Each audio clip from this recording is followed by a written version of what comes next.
Olá pessoal, tudo bem? Hoje nós vamos começar mais uma série de vídeos na nossa série sobre profecias, escatologia, final dos tempos. Nós vamos falar especificamente sobre o arrebatamento da igreja, algumas definições, as várias interpretações, o panorama dessa visão. Vamos dialogar um pouquinho sobre isso, a extensão do arrebatamento, se parcial ou total, e algumas definições e bases bíblicas para aquilo que nós vamos falar, ok? Então continue conosco, compartilhe com outras pessoas, siga o nosso canal e aprenda mais sobre o final dos tempos, a volta de Jesus e temas escatológicos afins, ok? Sobre o arrebatamento da igreja, o que nós poderíamos falar? Conforme nós já falamos em vídeos anteriores, arrebatamento, a palavra arrebatamento não está nas escrituras. Portanto, essa ideia aparece em 1 Tessalonicenses 4:17 e deriva de um termo grego que significa arrancar, tirado com força, ok? Então, para ser mais específico, esse texto está relacionado apenas ao translado dos cristãos que estiverem vivos quando Jesus voltar. No entanto, é claro, o arrebatamento normalmente se refere à transladação dos cristãos vivos de sua mortalidade terrena para a imortalidade no céu, conforme afirma 1 Coríntios 15, de 50 a 58, ok? Também fala, quando a gente fala de arrebatamento, também traz à memória, à nossa mente, a ressurreição dos corpos corruptíveis dos cristãos para a incorruptibilidade celestial, tá bom? 3 passagens são básicas e descrevem detalhadamente o arrependimento da igreja. João 14, de 1 a 3, 1 Coríntios 15, de 50 a 58 e 1 Tessalonicenses 4, de 13 a 18, são os 3 textos e as referências bíblicas sobre isso, ok? Existem diferentes aspectos do arrebatamento que nós vamos estar abordando logo em seguida. Quais são as várias interpretações sobre essa temática tão importante escatológica? Primeiro, no século XIX, o ensino sobre o arrebatamento da igreja voltou a ser difundido mundialmente. Isso levou a vários questionamentos sobre esse assunto. Por exemplo, um dos questionamentos: a segunda vinda de Cristo envolverá vários estágios? Qual será o relacionamento desses estágios com o período da tribulação? É outra pergunta que surgiu. Outra terceira pergunta seria: qual a distinção entre Israel e a igreja no plano de Deus? É outra pergunta que se faz. E uma das questões mais escatológicas, mais debatidas desde então, diz respeito ao momento em que ocorrerá o arrebatamento. E aí surgem vários posicionamentos com relação a isso. Primeiro, o que pensam os amilenistas? Os amilenistas veem a segunda vinda de Cristo como um evento único, não separam o arrebatamento da segunda vinda de Cristo, que será seguido, segundo eles, da ressurreição e do juízo generalizados. E já para os pós-milenistas, como nós já falamos em vídeos anteriores, não há um arrebatamento distinto. Não há um arrebatamento distinto. Porém, os pré-milenistas, somos nós aqui, oferecem 4 respostas possíveis a esta questão, a esses questionamentos aí que nós fizemos. Para eles, o arrebatamento pode ser parcial, ou seja, somente certos cristãos serão arrebatados. Segundo, ele pode ser pré-tribulacional, antes da tribulação. Em terceiro lugar, mesotribulacional, ou seja, no meio da tribulação. Ou pode ser pós-tribulacional, é outro posicionamento escatológico, pré-milenista, conforme nós estamos dialogando aqui e falando. O arrebatamento parcial diz respeito à extensão do arrebatamento, enquanto os outros 3 que nós estamos mencionando aqui concentram-se no tempo, ou seja, no momento em que esse arrebatamento acontecerá. Qual é a extensão do arrebatamento? Será que é parcial ou total? E para nós entendermos um pouquinho mais, vamos dar uma breve definição do arrebatamento parcial, para que você possa entender um pouquinho. O arrebatamento parcial ensina que somente os cristãos que estão vigiando, que estão esperando pela volta do Senhor, serão considerados fiéis e dignos de escapar dos terrores da tribulação ao serem levados pelo arrebatamento, conforme descrito em 1 Coríntios 15. Quais são os seus defensores, né, ao longo da história? Aparentemente essa visão teve origem com Robert Govet, em 1835. Ele a descreveu no seu livro Entrance into the Kingdom, The Apocalypse Expounded by Scripture, que uma tradução seria Entrando no Reino, o Apocalipse exposto pelas Escrituras. Seria a tradução para o português. Isso também foi ensinado por J. A. Sais, D. H. Pember, outro erudito também, D. H. Lang, e o movimento também da igreja local do famoso Witness Lee ensinou muito sobre essas questões, ok? Quais são as questões teológicas envolvidas nessa visão de arrebatamento parcial? Primeiro, salvação. Como é que eles pensam acerca da salvação?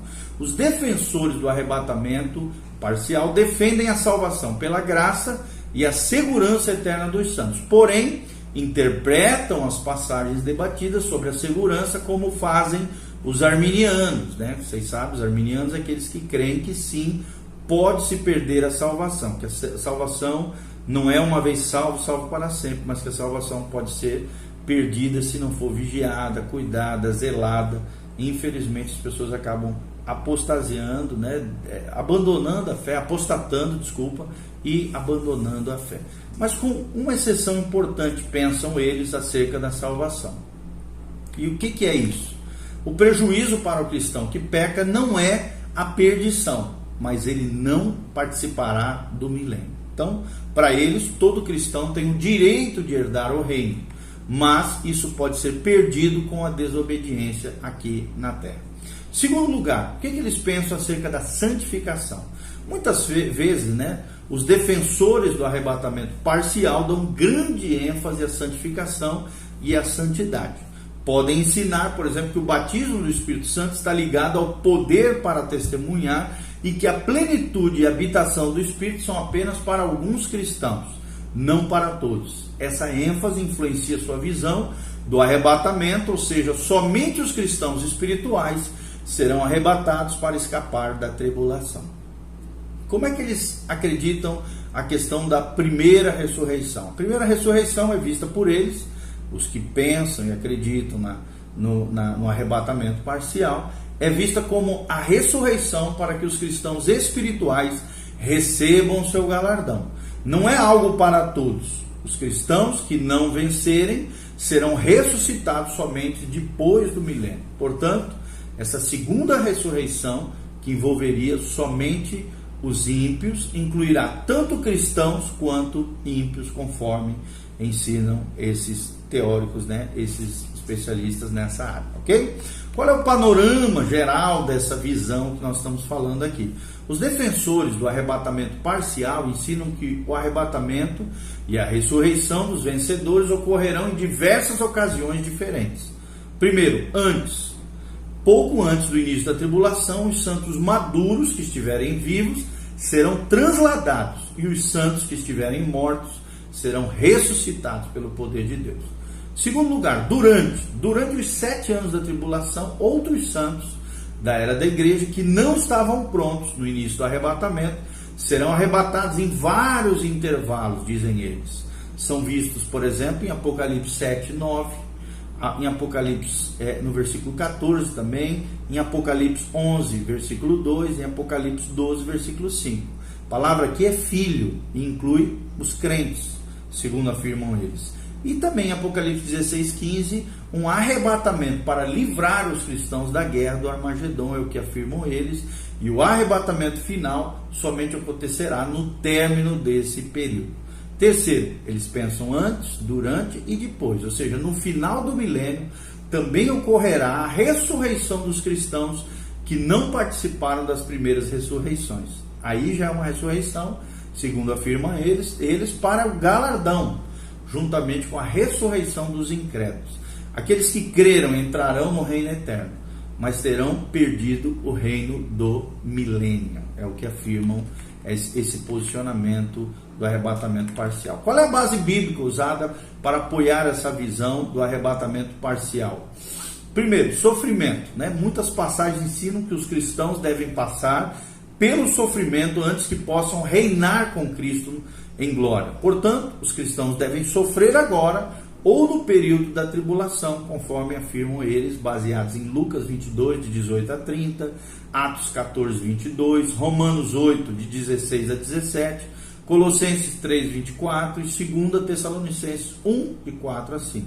Alguns associam, né, o fogo mencionado em 1 Coríntios 3, de 12 a 15, com a tribulação, e dizem que Apocalipse 3, 5 pode se referir a um apagamento temporário do nome dos cristãos carnais do livro da vida durante o período das recompensas que os vitoriosos vão desfrutar.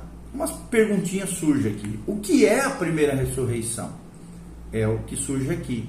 Uma vez que as escrituras veem a primeira ressurreição como um prêmio a ser conquistado, isso significa que nem todos os cristãos vão recebê-lo, apenas os vitoriosos, afirmam eles, baseados em Mateus 19, 28 a 29, Lucas 9, 62, Lucas capítulo 20, 35, Filipenses capítulo 3, de 11 a 14, e Apocalipse 2, 11 e Apocalipse 3, 5. É o que afirmam eles com relação à primeira ressurreição, ok? Então, só para resumirmos um pouquinho, o pré-tribulacionismo, né?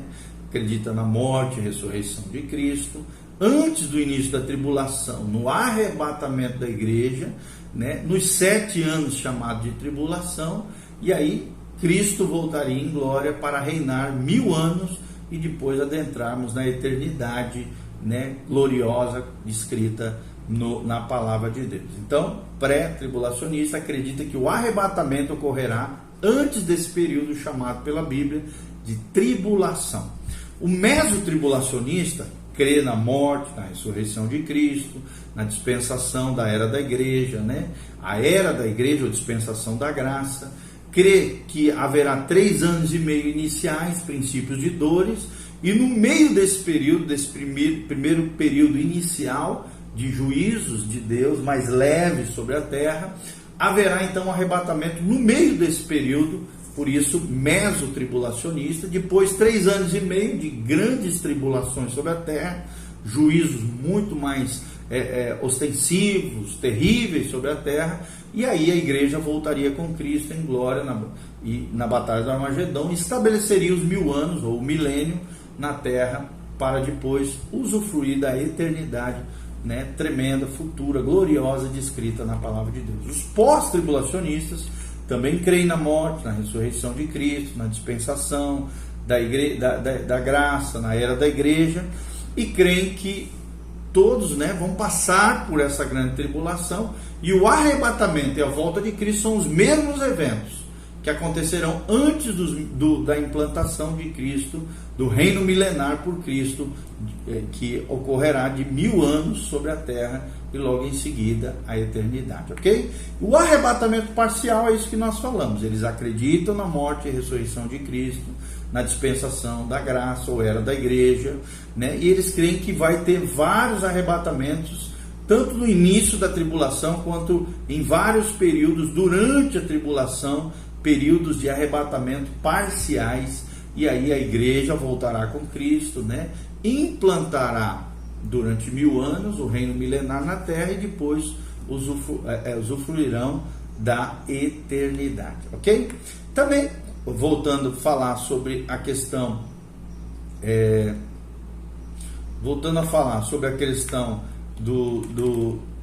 da base bíblica para a visão parcial, né, do arrebatamento parcial. O que eles creem acerca da salvação?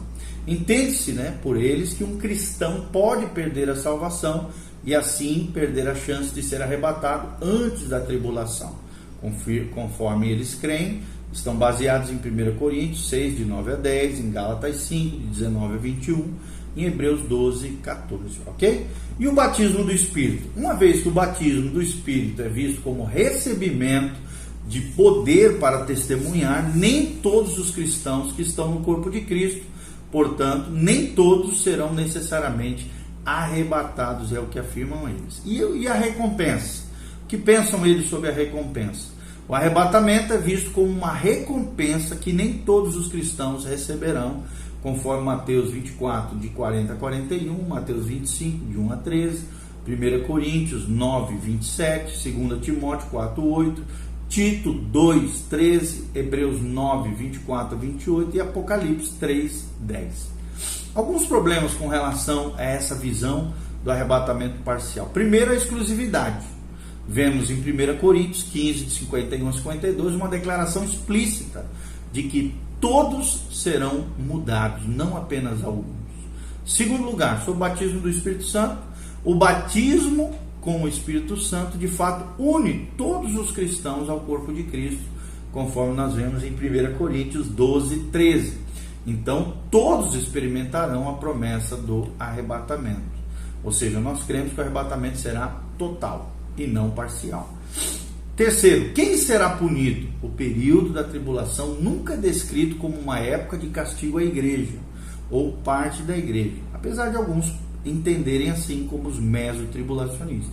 É um tempo chamado de aflição de Jacó. E sempre que nós lemos a palavra Jacó, nós fazemos uma referência a essa aflição que Israel e os impenitentes sofrerão durante esse período como juízos de Deus sobre a terra. Recompensas, né? Qual é o problema com relação às recompensas? O arrebatamento não é uma recompensa pela vida piedosa. Ela será recompensada com as coroas, não com o arrebatamento. O arrebatamento é apenas um reflexo de uma vida santa, piedosa, maravilhosa com o Senhor, conforme afirma 2 Timóteo 4, 8 e outras passagens que tratam sobre as coroas, os galardões, as recompensas que serão recebidas no tribunal de Cristo, que acontecerá no céu, enquanto os juízos de Deus na tribulação estarão rolando sobre a terra. Qual é o tempo do arrebatamento? Existem basicamente 3 respostas para essas questões, sobre o momento em que ocorrerá o arrebatamento em relação ao período de 7 anos da tribulação. O pré-tribulacionismo afirma que ele precederá o início do período total. O mesotribulacionismo ensina que ele ocorrerá no meio dos 7 anos proféticos da tribulação. Ou seja, a igreja, segundo diz os mesotribulacionistas, estará na terra durante os primeiros 3 anos e meio, princípio de dores, né? Mas será levada ao céu naquele momento, escapando assim da segunda metade da grande tribulação ou dos piores juízos que a terra já vivenciou ou experimentou. Já os pós-tribulacionistas entendem que a igreja continuará na terra durante todo o tempo de tribulação, de juízos, mas o arrebatamento descrito em 1 Tessalonicenses 4, de 13 a 18, segundo eles, os pós-tribulacionistas, ocorrerá no final. Ele será então seguido imediatamente pela segunda vinda, e nós vamos examinar mais individualmente cada uma dessas visões melhores em vídeos posteriores. Tá bom? Continue conosco, nós demos apenas uma breve definição das diferentes posturas entre os questionamentos e posicionamentos com relação ao arrebatamento. É muito importante nós compreendermos todos esses posicionamentos, tomarmos nosso posicionamento diante de Deus e esperarmos, é claro, nos prepararmos para esse momento glorioso profético, conforme afirma a palavra de Deus. Tá bom? Continue conosco, Deus te abençoe, que a graça e a paz de Jesus esteja sobre a sua vida e seu coração.